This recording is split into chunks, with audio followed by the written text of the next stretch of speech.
We know the pandemic has taken a toll on many, and a lot of families are struggling to make ends meet. Some may not feel capable of taking care of their pets, which means sometimes they surrender their pets to shelters. Now, these organizations are overwhelmed because of it.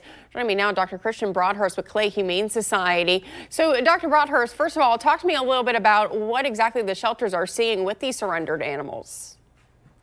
Well, certainly this time we're having the pandemic struggles continue, and certainly we're having people that are not having the ability, may not have jobs back, may not have ability to keep their pets, or in some cases have gotten pets during the pandemic that unfortunately may not be fitting their lifestyle now that things are getting back to work. The shelters are very overwhelmed right now. We've got a lot of pets coming in from people who can't keep their pets. And keep in mind, we were also not doing surgeries for a large part of last year. So feral cat populations are up. There's a lot of factors involved. So, just like there are resources for humans, for us, there's resources for your pet. Tell me a little bit about those.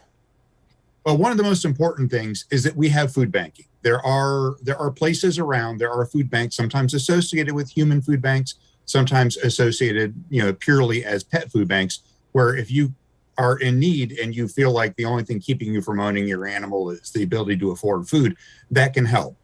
There are also low-cost veterinary options. We at Clay Humane are one of the low-cost veterinary options, but we're certainly not the only one. There are options in your community that you can get your pet to get them taken care of, to get them on heartworm and flea prevention. And if they're sick, be able to take care of them that way as well.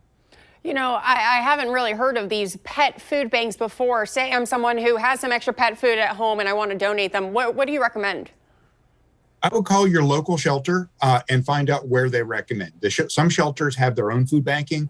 Others are associated or know where to send that food to human food banks who have associated pet food banks, because there are a large number of people in our community that will feed their dogs before they feed themselves. So it's definitely a need.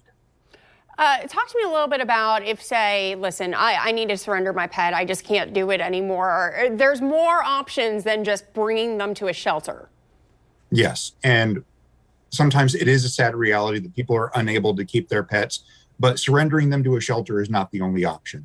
One of the best options out there is certainly rehoming. A lot of the shelters have rehoming websites attached to them or pages attached to them where you can go there and say, I need to find my dog a new home, but I don't want to live in the shelter. So this is my dog, good with kids, bad with kids, good with cats, bad with cats, and some contact information. So there are pages out there to put private citizens in contact with other private citizens as a rehoming rather than surrender to the shelter, which is certainly a preferable outcome. You know where the dog's going and you're able to keep a little better tabs on than you are if they get surrendered to a shelter. Dr. Christian Broadhurst with Clay Humane, thank you so much for joining us. Thanks for having me this morning.